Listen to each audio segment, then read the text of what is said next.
E hoje vou falar, podem lançar o contador, eu não estou a ver, ali. E hoje vou falar acerca de perspectivas. Perspectivas que nós temos da vida. E a palavra está repleta de promessas. Eu quero começar pelas promessas. A palavra de Deus está repleta de promessas do próprio Deus. Nós olhamos para a palavra e Deus diz assim: eu vou fazer isto. Vocês podem contar que se vocês fizerem isto, eu vou cumprir a minha palavra e eu vou fazer aquilo. Eu tenho aqui algumas, vou ler muito rápido porque eu sei que vocês conhecem todas estas promessas. Então Deus promete nunca nos abandonar, não te deixarei nem te desampararei. Deus promete isso, Ele nunca nos vai deixar. Deus promete nos fortalecer. Isaías 40:31 diz: os que esperam no Senhor renovarão as suas forças. Deus promete dar paz. Tu conservarás, Deus, em paz, aquele cuja mente está firme em ti. Deus promete ouvir as nossas orações e tudo que pedires em oração, se crendo, o recebereis. Deus promete o perdão. Se confessarmos os nossos pecados, Ele é fiel e justo para perdoar os pecados e nos purificar de toda a injustiça. Deus promete a vida eterna. E o testemunho é este, que Deus nos deu a vida eterna e esta vida está em seu Filho Jesus. 1 João 5:11. Deus promete nos dar sabedoria. Em Tiago 1:5 diz: e se algum de vós tem falta de sabedoria, peça a Deus, que a todos dá liberalmente. Deus promete estar connosco no meio das dificuldades. Isaías 43:2. Quando passares pelas águas, eu estarei contigo. Quando pelos rios, eles não te submergirão. Quando passares pelo fogo, não te queimarás, nem a chama arderá em ti. Deus promete suprir as nossas necessidades. O meu Deus, em Filipenses 4:19 diz: o meu Deus, segundo as suas riquezas, suprirá todas as vossas necessidades em glória por Cristo Jesus. Deus promete descanso. Vinde a mim todos que estão cansados e oprimidos, e eu vos... E foi só para começar. Há muitas mais. Muitas mais. Então Deus prometeu ao povo de Israel uma terra que emana leite e prosperidade. Não prosperidade à toa. Não, Deus prometeu: eu vou-vos dar uma terra que é próspera. Eu vou-vos dar uma terra que vai ser a vossa terra. E Deus colocou essa terra. E o povo teve que fazer um caminho para chegar lá acerca dessa terra. E é sobre esta forma, do momento em que eles chegam às portas de Canaã, que eu vos quero falar das duas perspectivas que aconteceram ali. A forma como tu olhas para as promessas. Primeiro existe a promessa. Nós temos a promessa. Mas depois vai existir a visão. Deus vai dar uma visão da tua promessa. Quando o povo entra, em Números 3, às portas de Canaã, eles já têm a promessa. Certo ou não certo? Eles já têm a promessa. Eles já têm uma ideia na sua mente daquilo que Deus disse que vai fazer. Certo? Mas quando o povo é enviado para espiar a terra prometida, eles vão ter o quê? Eles vão ter a visão. Eles vão poder experimentar, ver. Já não é só uma coisa que Deus falou, já não é só uma retórica. É alguma coisa que existe.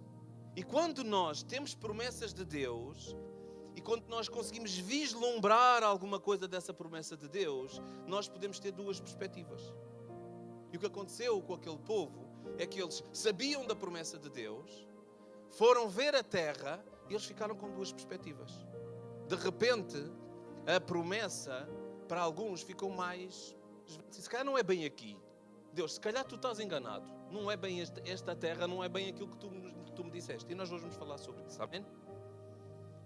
Há um texto que eu li esta semana que diz assim... É um texto triste, muito down. E se calhar hoje na maior parte das igrejas, não, se calhar, não sei, eu não sei isso. Isso é só uma coisa que eu imagino. Vai-se falar na partida de um jogador. Vai-se falar na partir cedo demais. Vai-se falar...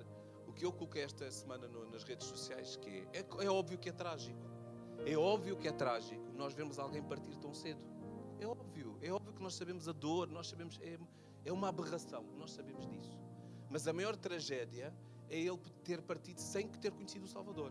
Essa é a maior tragédia de todas. E é isso que nós temos que estar preparados. E esta história é uma história triste. Ele diz assim: perdi a minha mãe cedo demais. Na altura disseram-me que era assim que a vida funcionava. Vida a ser vida. que ela às vezes arranca quem mais precisamos, quando ainda não aprendemos a ficar de pé sozinhos. Aguentei, disseram-me que tinha que ser forte. Eu mais tarde perdi a minha avó. Ela era o pilar, aquela presença que mesmo em silêncio me segurava. Quando o resto do mundo parecia querer desabar, ela estava lá. Dizem que tive sorte em tê-la por tanto tempo. Mas perder é sempre perder. Não há sorte nisso. Depois o meu pai, não que ele tenha partido, mas pelo contrário, ficou. Ficou porque tinha que ficar. Disseram-lhe que era a vez dele assegurar tudo, pôr comida na mesa, manter a casa de pé, as contas em dias, a família em ordem. Ele aceitou, ele não se queixou e disseram que era o mínimo que podia fazer. No fim, dizem que sou forte. Sou prova de que se pode aguentar. Perder uma mãe, perder uma avó e ver o pai carregar sozinho um fardo que nunca ninguém pediu, mas todos que esperavam. E eu aguento, com um sorriso. Faço o que esperam de mim. Assinado, Príncipe William. Para aqueles mais distraídos, Príncipe William é mesmo o príncipe da Inglaterra. Se isto fosse a história de um outro William qualquer, a nossa perspectiva era coitado do William. Que notícia triste. Mas nós estamos a falar do príncipe William. Sim, é uma tragédia, ele perdeu tudo isso. Mas o pai dele é o rei de Inglaterra. Então a perspectiva, quando nós olhamos para a história do William, que não é o príncipe, é diferente se nós agora olharmos para esta história e pensamos que esta mãe, esta avó, este pai dele que assumiu o trono é o rei de Inglaterra. É óbvio que eles sofreram, mas eles não estão na miséria. Ele diz que ele é príncipe, ele tem que sorrir, a vida dele continua. Então há perspectiva, quando olhamos para as histórias das nossas vidas, quando olhamos para as promessas de Deus, quando olhamos para as visões que Deus depois nos dá dessas promessas, nós podemos ter sempre perspectivas diferentes. Podemos olhar para esses lugares e podemos ter perspectivas diferentes. É isso que eu gostava de continuar a falar hoje. Em Números 13, nós vemos este caso, onde o povo foi espiar a terra, saiu do Egito, estava às portas da terra prometida. Moisés envia os 12 espias, eles veem a terra, eles regressam e eles veem uma terra, 2 relatórios diferentes. Ou eles veem uma terra e têm um impacto diferente daquilo que viram. Vamos ler em Números 13:23. Depois vieram até ao vale de Escol e dali cortaram um ramo, ou seja, um grupo de homens, desceram, foram lá ver, e o que é que eles fazem? Eles cortaram um ramo de uma videira com um cacho de uvas, o qual trouxeram 2 homens numa vara, como também romãs e figos. Ou seja, não sei se estão a perceber. Eles cortaram um cacho de uma uva, não é? Aquelas que nós compramos no Pingo Doce dentro daquelas caixinhas pequeninas. Só que para eles trazerem esse cacho de uva, eles tiveram que trazer o cacho de uva pendurado numa vara com 2 homens. Então não era um cacho de uvas normal. Era um cacho de uvas à medida da promessa de Deus. Era um cacho de uvas que emana leite e mel. Era uma terra próspera. Aquilo que eles encontraram era diferente. E esse lugar se chamou de Vale da Escola, por causa do cacho que ali cortaram os filhos de Israel. E ao cabo de 40 dias, voltaram de espiar a terra. Então, este grupo encontrou uma imagem muito semelhante àquilo que eles escutaram de Deus. Eles foram espiar a terra e eles viram, não, isto é uma terra que realmente é uma terra próspera. O que nós vemos aqui não vemos noutros lugares. Então nós relacionamos isso com a promessa que Deus nos deu. Porém, existiram outros homens. Números 13:31. Porém, os homens que com ele tinham subido, também outros homens disseram, não podemos subir contra aquele povo. Quando Moisés lhes perguntou, o que é que vocês acham? A terra é boa? Eles disseram, não, olha, nós vimos lá muita coisa boa, mas sabem o que é que nós vimos lá também? Gigantes. Nós vimos homens muito grandes. Vimos um número muito grande de homens. Nós não vimos só coisas boas, nós vimos coisas más também. Porém, os homens com que eles tinham subido disseram, não podemos subir contra aquele povo. Não deve ser aqui a terra prometida, porque é mais forte do que nós. E diante dos filhos de Israel, infamaram a terra que haviam espiado. Então aquele grupo de homens olhou para a terra prometida dada por Deus. Ouçam, para a vossa vida, para as vossas promessas. Como é que nós olhamos para as coisas? Aqueles homens receberam uma promessa. Agora vocês pensam para vocês, eu recebi algumas promessas. E aqueles homens, quando estavam na terra, a espiar a terra que Deus lhes tinha dado, vocês pensam para vocês, a minha promessa. Eu estou a olhar, estou perto, eu estou a ver as coisas a acontecer. Aqueles homens olharam e porque viram dificuldades e viram gigantes, disseram mal daquilo que Deus tinha para lhes dar. Infamaram a terra que haviam espiado, dizendo, a terra, pelo meio da qual estamos a espiar, é a terra que devora os seus moradores. E todo o povo que vimos nela são homens de grande estatura, são gigantes. Também vimos ali gigantes. E éramos, aos nossos próprios olhos, como gafanhotos. E assim também os éramos aos olhos deles. O que aqueles homens estão a dizer é assim, nós somos pequenos demais para conquistar a promessa que Deus já nos havia dado. As dificuldades são grandes demais. Então, o que eu vos quero levar a pensar hoje é que Deus dá-nos promessas. Promessas que já temos nas Escrituras, mas Deus dá-nos promessas a cada um de nós. Deus fala ao nosso coração. Há convicções que nós temos que não são convicções da nossa mente, da nossa alma, são convicções espirituais. Deus, quando chama alguém para uma missão, onde a pessoa tem que mudar a vida dela, a pessoa tem que estar convicta que é um chamado de Deus. Não é só pela força dos braços dela. Isso nada vai funcionar. Pode funcionar alguma coisa, mas não é Deus que está ali. Então, quando Deus partilha a visão para o chamado de alguém, ou de uma pessoa, ou para que a pessoa alcance e faça... Olha, uma promessa de Deus, Ele diz, olha, se tu abris o teu coração para pedir perdão àquela pessoa, eu não te vou deixar nem te vou desamparar. Eu estou lá contigo. Isso é uma promessa.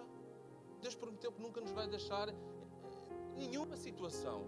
Então, quando nós temos que pedir perdão a alguém e não sabemos o que é que vai acontecer, nós já temos esta promessa. Só que quando entramos no terreno da promessa, achamos, não, a pessoa não vai aceitar, a pessoa não merece, a pessoa isto, e começamos a ver gigante.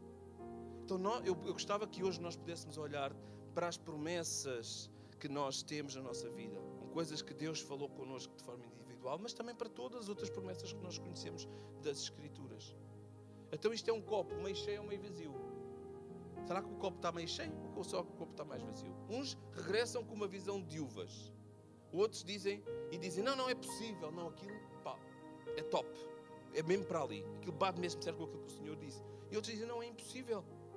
A perspectiva molda, a perspectiva como tu olhas para o teu caminho, molda a forma como tu segues essa promessa, como tu persegues, como tu tentas entrar na terra. Molda como tu vês o teu Deus. Deus diz-te vai e tu dizes, não Deus, estás enganado, molda. Nós passamos a confiar menos, porque Deus está-nos a mandar para um lugar que nós achamos que não é um lugar. Não pode ser Deus, nós começamos a dizer, não pode ser Deus, esse não pode ser o plano. Molda como caminhas. E olha, ouça, eu não quero dizer que nós tenhamos que entender o plano. Um treinador de futebol muito famoso, treinou o Liverpool. E ele tem algumas bases, ele tem bases cristãs. E ele diz assim, eu não entendo. Tem que haver um propósito maior do que isto, eu não entendo. E ficou-se por aí. Eu não entendo, eu não consigo perceber. Ele basicamente estava a dizer, Deus, eu não consigo perceber os teus planos. Eu não consigo perceber porque é que levaste tão cedo. Era amigo dele. Era um miúdo amigo dele. E ele é cristão e ele diz assim, eu não entendo. Só que há coisas que nós não vamos entender. Deus vai nos colocar em situações que nós não vamos entender. Nós temos que ter fé, confiar na promessa e nas promessas. Amém? Então há dois tipos de pessoas, mediante os desafios e as terras que nós temos que espiar. Há aqueles que provam as uvas da terra, que veem a promessa, que não ficam-se a focar nas dificuldades e que provam a uva. E quando nós estamos perto de alguma promessa que Deus fez na nossa vida, Deus dá-nos essa possibilidade de nós podermos provar alguma coisa.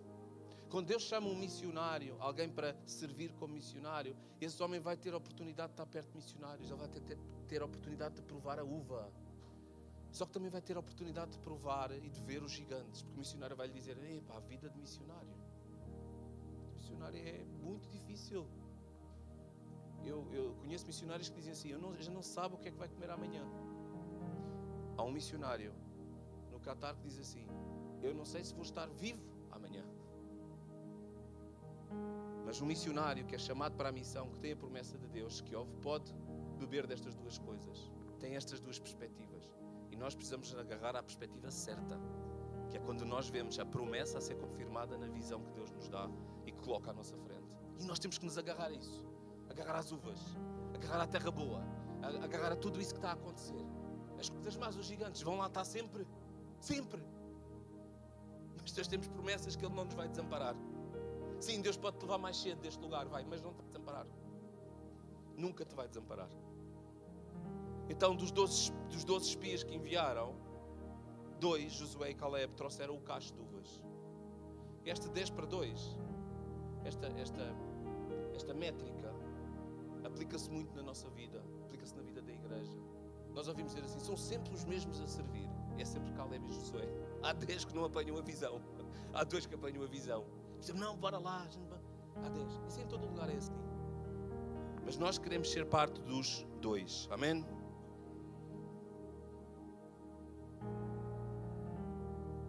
Então, primeiro ponto, eu já falei alguma coisa, que é, depois da promessa vem a visão. A promessa mostra o que Deus quer dar ao seu povo. Ele antecipa, ele profetiza aquilo que vai acontecer na vida do seu povo. No caso de Israel, era uma terra prometida, uma terra fértil, símbolo de provisão, de descanso e de bênção de Deus.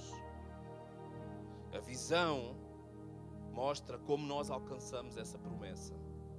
E foi assim com os espias. Nós temos a oportunidade de ver algumas pequenas coisas. Então Caleb diz que Caleb, em Números 13:30, disse assim, então Caleb fez calar o povo perante Moisés e disse, ei, está lá escrito na Bíblia, ei, subamos e vamos possuir a terra, porque certamente prevaleceremos contra ela. Peço desculpa pela... Nós vamos ganhar, nós vamos conquistar. Deixem dessa negatividade, deixem-se se concentrar. Caleb a trazer o povo à realidade. Mas é preciso ter não só uma visão das coisas que são naturais, e nós muitas das vezes a nossa carne, e Esther disse, nós continuamos a viver neste mundo, o nosso ser vai continuar a ser impactado pelas coisas naturais. Então é lógico que se nós vemos um gigante, isso vai afetar o nosso natural. Mas nós precisamos olhar para aquela terra com os olhos espirituais, não com os olhos carnais. Se nós olharmos para as dificuldades da vida com olhos carnais, nós estamos a colocar o espiritual de lado, as promessas de lado. E a verdade é essa, nós diminuímos Deus quando Deus nos mostra algum pouco daquilo que Ele tem para nós. Deus faz a promessa e Ele é fiel para cumprir. Acabámos de ler. Nós recebemos a visão pela fé. Nós recebemos a promessa pela fé, porque nós acreditamos que Ele é Deus. Então nós dizemos assim, ok Deus, eu vou receber a Tua promessa. Eu acredito nas Tuas promessas. Ok. Então o próximo passo é quando eu te mostrar um pouco da promessa, a fé também tem que estar lá. Nós também temos que olhar para a visão, para aquilo que Deus está pela fé. Que é, eu não sei como. De facto nós parecemos gafanhotos, mas a gente tem a visão, tem a promessa. Então a gente vai para cima e a gente vai conquistar. Amém? Depois da promessa, a primeira coisa que Deus te dá é uma visão. A visão é um vislumbre da tua missão, daquilo que vai acontecer. É o que te faz mexer, é o que te faz acordar, é o que vai confirmar, mas também é o que vai te fazer parar, é o que vai te fazer recuar. A forma como tu olhas para aquilo que Deus está a dar. Onde há promessas, há oposição. Se Deus diz assim, isto vai acontecer, garanto-te aqui de púlpito que se tu tens uma promessa na tua vida, vais ter oposição. Deus deu a Israel uma visão clara, uma terra ampla, boa, que emana leite e mel. Mas os gigantes estavam lá, os outros povos estavam lá. Era preciso expulsar aqueles povos. Talvez quando nós recebemos a visão, nós percebemos assim, não, Deus vai tratar do assunto. Deus vai nos dar o pacote completo, vai nos dar a terra já urbanizada. Deus dá-nos uma terra e nós pensamos assim, começamos logo a pensar na vivenda, nos caminhos todos arranjados, nos supermercados, temos tudo, está tudo preparado. Só que não é isso que Deus tem para nós. Deus dá-nos um lugar, Deus dá-nos a promessa de um lugar onde Ele vai nos ajudar a moldar a nossa vida para que nós não possamos entrar e sair da terra, mas que nós possamos permanecer na terra. E para isso a terra não pode estar isenta de dificuldades. Nós sabemos que nós aprendemos com os erros. Nós sabemos que nós aprendemos a cair e a levantar. Nós sabemos disso. Todos nós sabemos disso. Que nós erramos, alguém nos corrige. E se nós não queremos passar mal, em muitas áreas da nossa vida, nós vamos ter que nos corrigir com o erro.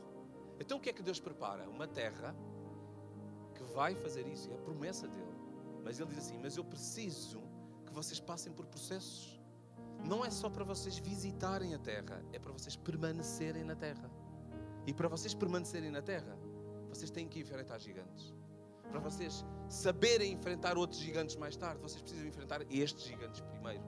Para vocês saberem defender a vossa terra, vocês precisam de expulsar aqueles que lá estão debaixo da minha voz e ganhar um sentido de propriedade. E para isso vai haver guerra, vai haver luta, vai haver batalha.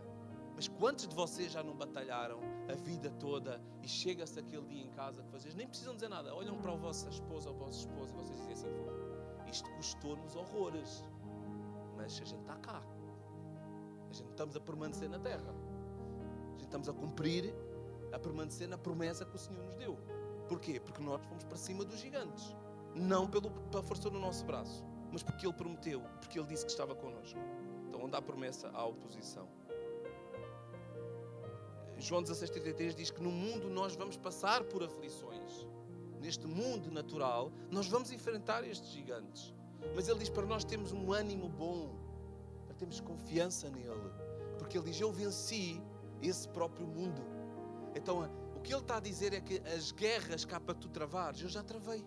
Não há nada que este mundo possa travar contigo que eu não conheça. Eu já venci todas as guerras, eu já venci todas as batalhas, eu já venci... Não há mais nada por inventar. Não há nenhuma batalha que se possa ser inventada que eu não possa vencer. Então, tu vais enfrentar essas aflições com essa promessa que eu já venci isso tudo em antemão. Mas tu vais ter que passar. Em 1 Timóteo, Paulo diz assim, combate o combate da fé. Ele quando termina diz, eu combati o bom combate. Eu estive lá na terra que Deus me chamou, mas eu tive que combater. Tive que andar na luta. E quando ele está a preparar outros, ele diz assim, combate o bom combate. Combate. Então até as terras que Deus nos dá, até para nós alcançarmos outros, até para nós crescermos, até para nós discipularmos, são zonas de combate.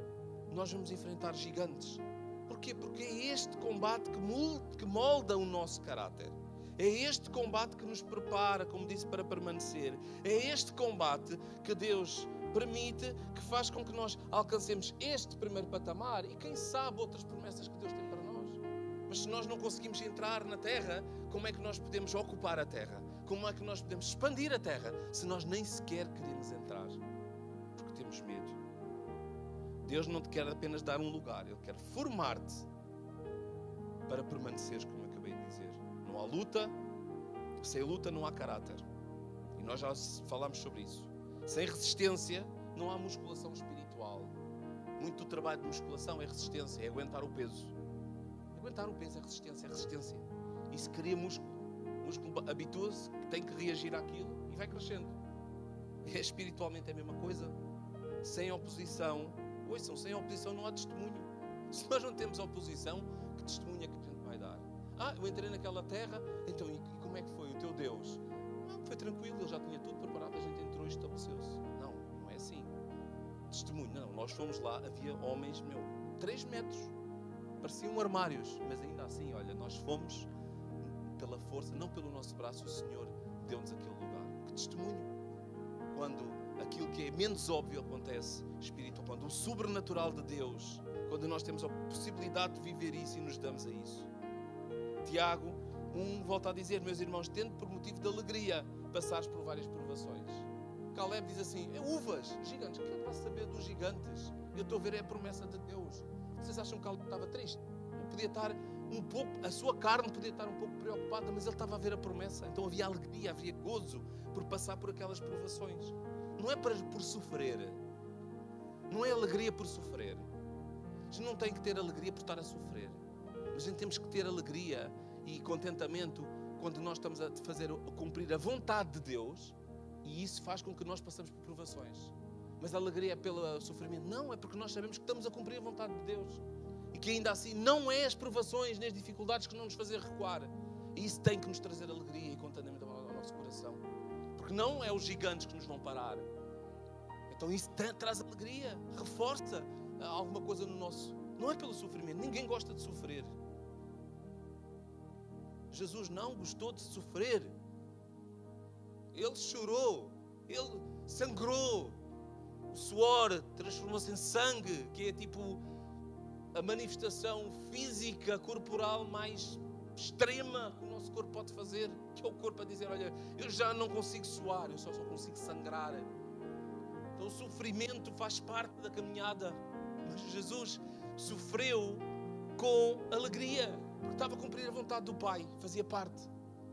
Ele viu, sabem quando é que Jesus viu a promessa? Quando viu a cruz. Sabem quando é que Jesus viu a promessa? Quando foi açoitado. Sabem quando é que Jesus viu a promessa? Quando foi cuspido. Sabem quando é que Jesus viu a promessa? Quando foi morto. E nós vemos um gigante, uma dificuldade. E Deus tem promessas tão bonitas para nós. Deus quer nos usar de tantas maneiras. E nós vemos gigantes que estão ligados com a vontade de Deus. Não é os gigantes à nossa volta, não são as nossas manias, nem as nossas limitações, nem as coisas que nós andamos a lidar cá dentro de nós. Não é isso que eu estou a falar. Estou a falar é quando Deus te chama a fazer uma coisa e tu dás um passo atrás porque achas que és pequenino demais e não confias no teu Deus. Mas no domingo estás aqui a cantar aleluia porque Ele é o teu Deus. Mas durante a semana não estás. Recuas. Tornas-te como aqueles 10 homens. É melhor a gente ir encontrar outra terra. Então se nós recebemos tudo de mão beijada, o que é que há para conquistar? Davi foi ungido, mas ele não subiu ao trono antes de ter fugido de Saul pela morte, por medo de morte. José teve um sonho, ele tornou-se um governador, mas ele esteve num poço, ele teve a prestes de ser morto, ele esteve preso, injustiçado. Israel recebeu a terra, mas teve que ser conquistada e o povo morreu no deserto. Que tragédia é Deus ter uma promessa para nós e nós morrermos no deserto.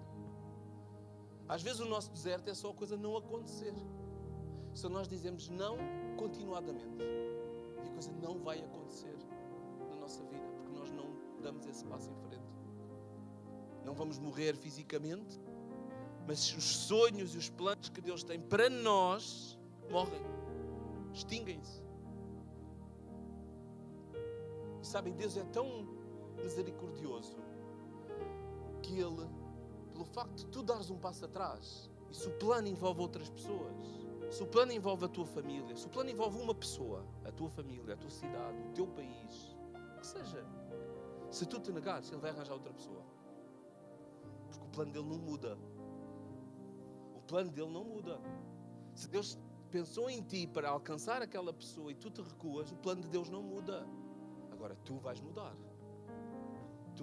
Os teus sonhos, a tua espiritualidade vai enfraquecer, porque tu deixaste de acreditar que o teu Deus é capaz de te dar essa terra.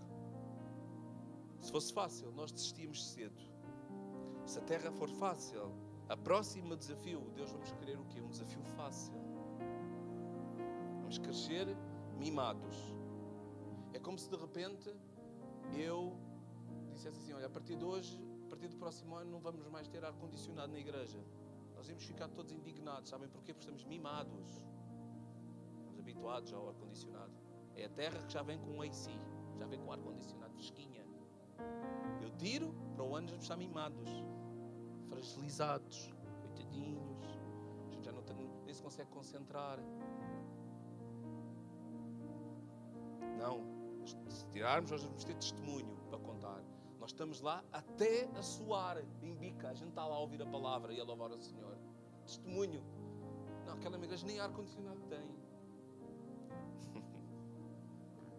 Não, mas é verdade. Nós tivemos um incêndio. A gente fizemos o culto lá fora. As pessoas que me ligaram, mas vocês não têm igreja? Não, a gente não precisa. A gente somos a igreja. A gente não tem espaço. Isto é uma comunidade. São paredes, é teto.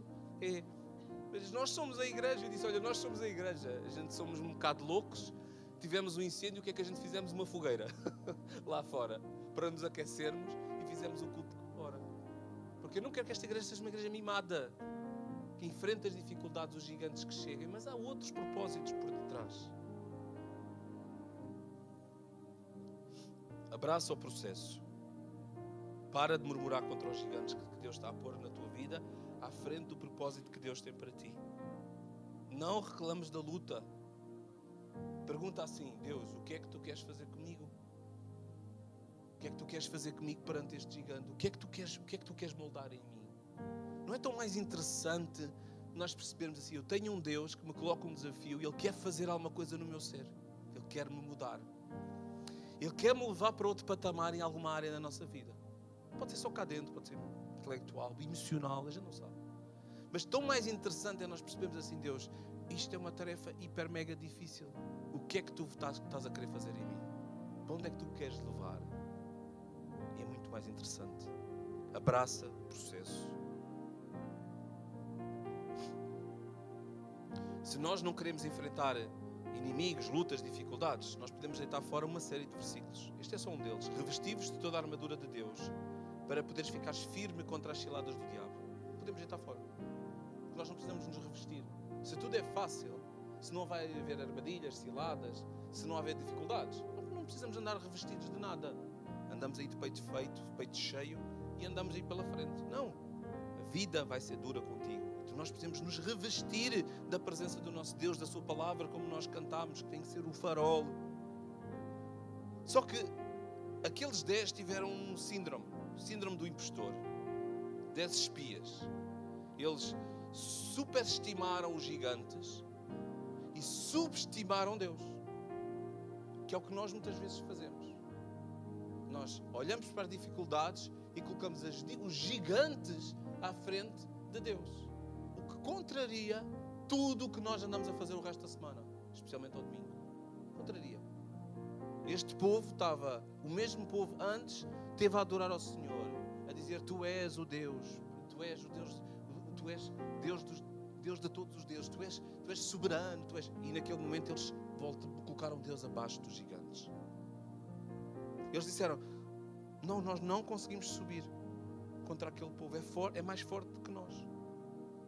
Os gigantes, aqueles homens, eram descendentes de um povo que era realmente grande. Ou seja, não é uma figura, eles não estavam a exagerar, eram mesmo homens grandes, homens altos, homens fortes. E esses homens também tinham um testemunho. Esse povo, os descendentes, eram homens com muita força. Israel tinha acabado de sair da escravidão. Israel tinha acabado de sair de carregar pedras, não de andar a lutar contra gigantes. Para eles aquilo era um gigante. Então às vezes nós saímos de um lugar, vejam, isto é tão parecido com a nossa vida. Nós dizemos assim: acabei de sair desta situação e já tenho outra situação à frente. É verdade ou não é? Tantas vezes que nós dizemos isso. Ainda agora acabei de pagar o arranjo do carro. Lá se vai o alternador a ver. Isto é só finanças. Mas ainda agora, saúde isto, e agora perco o meu bebê. Ainda agora. Então aquilo que se passou com o povo não era assim tão diferente. A reação que o povo teve não é assim tão diferente das reações que nós temos. Mas Israel, ou a maioria do povo, ou daqueles 10, eles não só diminuíram Deus, mas eles incitaram isso e eles contaminaram o povo. Isso é um perigo muito grande. Quando o nosso testemunho é diminuir Deus, é não alcançar a terra prometida, é não confiar em quem Deus é, e nós passamos isso para aqueles que estão à nossa volta. E foi o que aconteceu com o povo. Estes 10 incendiaram o povo contra Moisés para não ir. E isso vocês podem continuar a ler. Leiam em casa Números 13. E vocês vão ver que a raiz do povo ter andado perdido do deserto, foi ter olhado para aquela terra, não com os olhos de Deus, mas com os olhos da carne. Eu vou repetir. A razão pela qual o povo andou a vaguear e morreu no deserto, aquele povo que estava lá, só aqueles que acreditaram, e a descendência deles é que permaneceram, eles morreram porque eles olharam para as promessas de Deus, não com os olhos de Deus, mas com os olhos da carne. E isso fez com que eles morressem, perdessem. São uma nova geração, teve que nascer, ou seja, teve que ser formada onde? No deserto, com outro tipo de gigantes, com outro tipo de dificuldades. E eles foram formados no deserto. Até que Josué, um homem de Deus, de obediência, carrega o povo e eles entram na terra e ganham. Contra quem? Contra os mesmos gigantes. Contra fortalezas inabaláveis. E depois com uma arte de guerra misteriosa, circulando o castelo, a fortaleza, há uma trompeta e as paredes caem. Deus prometeu, façam a maneira de Deus. Isso parece muito grande. A gente vai lutar, alguns vão cair, vamos sofrer, mas Deus deu-nos a vitória. Amém? O que nos paralisa às vezes não é o tamanho do gigante, é a visão que tu tens de ti mesmo. Tu olhas para ti e tu metes-te. Tu olhas para ti e tu metes pela estatura dos gigantes à tua frente. E isso é um erro, porque nós, aos nossos olhos, aos olhos da nossa carne, nós vamos ser sempre gafanhotos. Porque as coisas são difíceis. Quem somos nós se nós olharmos olhos nos olhos com um cancro? Quem somos nós? Somos gafanhotos. Mas nós precisamos olhar para esse cancro com os olhos de Deus. Então nós cantamos aqui, aquele cancro Deus pode curar. Deus já venceu o mundo. E se Deus venceu o mundo, Deus também venceu o cancro. E se Ele quiser, Ele vai me livrar disto. Amém? Então o que nos paralisa não é o tamanho do gigante, é como nós nos vemos perante esse gigante. Vemos-nos pequenos, tudo parece grande demais para nós. Nós assumimos também que o próprio inimigo, que é o que eles dizem, nós nos vemos como gafanhotos e depois eles assumiram que eles também olham para nós como gafanhotos. Nós fazemos isso tudo aqui dentro, na nossa cabeça. Pensamos de nós, acerca de nós, e pensamos o que é que os outros acham de nós. Quando às vezes os outros estão com medo de vocês. O síndrome do impostor é quando uma pessoa duvida do seu real valor, das suas capacidades, do seu lugar. E às vezes este lugar é o lugar onde Deus te colocou. Deus te colocou nesse lugar. E nós ficamos com este síndrome do impostor e esquecemos que foi Deus que nos colocou neste lugar.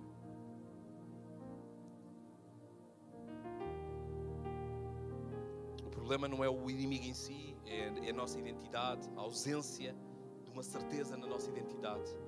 O gigante é grande, mas o maior gigante está em nós. Quem sou eu para entrar nesta terra? Não somos guerreiros, nós somos escravos. E se falharmos, quantos é que vão morrer? Qual é que vai ser o custo se não formos capazes? O síndrome do impostor na tua vida funciona. Tu tens a promessa, tu tens a capacidade de Deus, mas o medo e aquilo que tu vês, os teus olhos da carne veem, dizem, isto não é para mim. E tu consegues vencer isto quando sabes quem és em Deus. Quando a tua identidade não está naquilo que tu sentes, mas está naquilo que Ele diz. Ele diz assim, mas a todos os que receberam, deu-lhes o poder de serem feitos filhos de Deus. Tu tens que olhar para os gigantes com esta certeza. Eu sou filho de Deus. E Deus não desampara os seus filhos. Eu sou filho de Deus. Eu sou da família real. Eu sou de Deus. Gigantes. Eu sou de Deus. A gente diz para os gigantes, eu sou de Deus. És filho, não porque sentes, mas porque Ele te disse. A tua identidade é que tu és de Deus. Se alguém está em Cristo, nova criatura é. Eu sou de Deus, eu sou nova criatura. Quem não está em Cristo não pode dizer isso, mas eu posso. És nova criatura, ainda que te sintas fragilizada, ou pelo passado, ou por aquilo que estás a ver. Tu consegues ultrapassar isso e este sentimento quando tu reconheces que a força vem dele e não vem de ti. Que as batalhas que tu tens para tratar e para lutar não vai ser no braço, na força do teu braço. Ele diz em 2 Coríntios que não por nós mesmos sejamos capazes de pensar alguma coisa como se partisse de nós. Pelo contrário, a nossa suficiência vem de Deus. Então o nosso pensamento tem que ser que eu olho para as dificuldades e digo, eu não consigo, mas eu sei que eu conheço quem consegue. Eu não consigo, mas eu sei quem consegue. Eu não consigo, mas eu sei quem é que já conseguiu. Onde? Na vida do meu irmão, ele já testemunhou isso. Eu sei, eu tenho esta referência. A força não vai ser minha. E nós sabemos também que quando nós tiramos Deus da equação e vamos pela força do nosso braço, nós sabemos o que é que acontece. Nós somos quebrados. Nós somos humilhados. E ainda que algumas coisas nós pensamos que estamos a alcançar, nós matamos muita coisa à volta. Matamos muita coisa à volta. O terreno à nossa volta fica seco, fica todo queimado, porque nós fomos pelo braço da nossa força.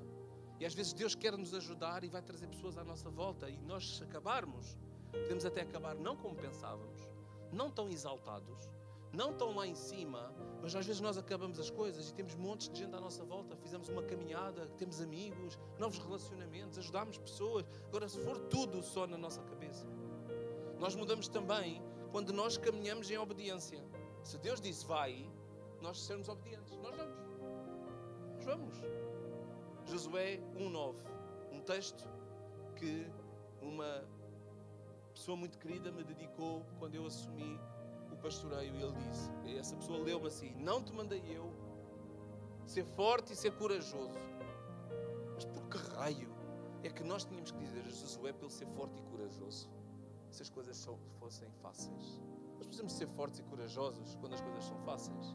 Alguém precisa de ser forte e corajoso para ir à praia, para ir dizer, a um parque de diversões? Eu pelo menos tenho que ser corajoso, porque forte não necessariamente, mas corajoso preciso. Mas alguém, quando vai jantar fora, tranquilinho, grelhar uma picanha, alguém precisa de fazer forte e corajoso? Só para não comer a picanha toda? Não, é porque as dificuldades estão lá. Ser forte e corajoso. Não te mandei eu ir. Ser forte, não temas, não te espantes. Não te espantes com os gigantes, porque o Senhor teu Deus é contigo onde quer que tu andares. Então hoje nós, com as decisões que tomamos, com os testemunhos que vamos dando ao longo da nossa vida, com os recuos que nós damos das coisas que Deus nos pede para fazer, nós estamos a testemunhar. Os meus avanços, os meus recuos, são testemunhados de primeira fila pelos meus filhos, pela minha esposa. São os primeiros a serem impactados quando eles me veem a recuar, ou a avançar, ou quando me veem a recuar em planos e sonhos que Deus me deu. Mas também aqueles que estão à tua volta, aqueles que fazem caminhada contigo. Então nós precisamos de perceber também quem estamos a influenciar. E aqueles 10 influenciaram uma multidão que acabou por morrer no deserto. Eu gostava de pensar que nós somos uma igreja que entende que há gigantes, que entende que há dificuldades, que sabe que a ser vida, é difícil. Mas eu quero acreditar que aquilo que nós queremos juntos como igreja é que o nosso Deus é um Deus de promessas e que Ele não falha. E que aquilo que Ele prometeu, Ele vai cumprir. E que nós nos vamos disponibilizar para viver essas promessas. Absorver, provar as uvas que Ele vai dando. E nós vamos lutar, pedir ajuda ao Senhor. Ajuda-me, a minha carne está a contender comigo. E estou a ficar com medo. O que é que Tu tens para mim? Então não. Queria acreditar que esta igreja, a partir de hoje, não vai imediatamente dar um passo atrás. Não vai recuar. Vai perguntar ao Senhor: o que é que Tu queres fazer comigo? Onde é que Tu me queres levar? Porque ao fim e ao cabo, Deus chama, ainda falámos a semana passada, nós alcançamos, pela graça e misericórdia de Deus, a salvação, através do sacrifício de Cristo. Mas Deus tem tanto mais para nós. Nós não podemos ser pessoas que temos o bilhete comprado e estamos à espera de apanhar um autocarro para a eternidade. Isso não funciona assim. Deus chama-te para fazer coisas. Deus tem planos para a tua vida. Deus através de uma pregação, através de uma conversa, Deus vai plantar uma promessa, um sonho na tua vida. A primeira coisa, se tu pensares, é assim: mas e o que é que eu faço com a minha escola? Gigante. E o que é que eu faço com o meu trabalho? Gigante. E o dinheiro? Gigante. E o que é que a minha família vai pensar? Gigante. E agora tenho que parar tudo o que estou a fazer? Gigante. E Deus só está a apresentar a terra. E Deus vai trazer essas pessoas para te dar a visão. Olha aqui um cacho de uvas. Olha o que é que aconteceu comigo. Pai, nunca pensei. Estive aqui esta semana a conversar com um missionário. Porque aquilo que eu disse que ia acontecer, vai acontecer, queridos. Eu estou a criar relacionamento com equipas de evangelismo. Então esta semana tive aqui um evangelista que trabalha com o Rui Pereira, e lá também no Algarve, e é alguém que foi professor de inglês a vida toda. Ele foi espiar a terra. Nunca mais quis comer o fruto. Nunca mais quis fazer outra coisa. Só faz evangelismo. Até a roupa que ele tem, ele só tem roupa com o nome da missão. Só pensa nisso. E ele abraçou a missão. E eu estive com ele e convidei-o para estar connosco e dar-nos formação. E ele ficou super feliz. Ele mora aqui no Seixal e faz missão em todo o país. Então foi alguém que não se agigantou, não se teve medo, não se amedrontou com os gigantes, até da reputação. Um professor de inglês já reformado, a vidinha toda organizada. Eu vou meter nisto, vou-me expor. Então é uma alegria, a conversa com ele, o sorriso, a satisfação, o gozo de saber que ele está a cumprir a vontade de Deus, independentemente dos gigantes, das dificuldades que ele tem pela frente. Que Deus possa plantar hoje esta semente no teu coração, possa fazer sentido para as vossas vidas, que a gente possa desenterrar as promessas que Deus já colocou em nós e todos os gigantes a quem nós já nos vergámos, já nos curvámos. Nós vamos revisitar isso. Amém? Podemos ficar de pé?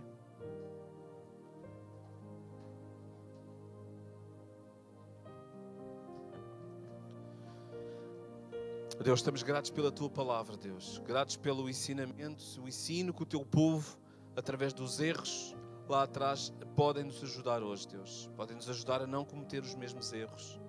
Podemos olhar para duas pessoas inspiradoras que, apesar das dificuldades, apesar da dificuldade, elas conseguiram reconhecer a Tua promessa, Deus. Num terreno difícil, num terreno ocupado, num terreno duro, mas a Tua promessa foi vislumbrada, Deus. E foi isso que alimentou e confirmou que Tu ias dar aquela terra, que aquela era a terra, Deus. Então que hoje possas trazer à memória, à nossa mente, ao nosso coração, todas as terras que Tu já nos prometeste, Deus. Ó Deus, perdoa-nos por todas as terras que nós recuamos. Perdoa-nos por todas as visões que Tu já nos deste e nós nos assustámos, Deus, e nós recuámos, Deus.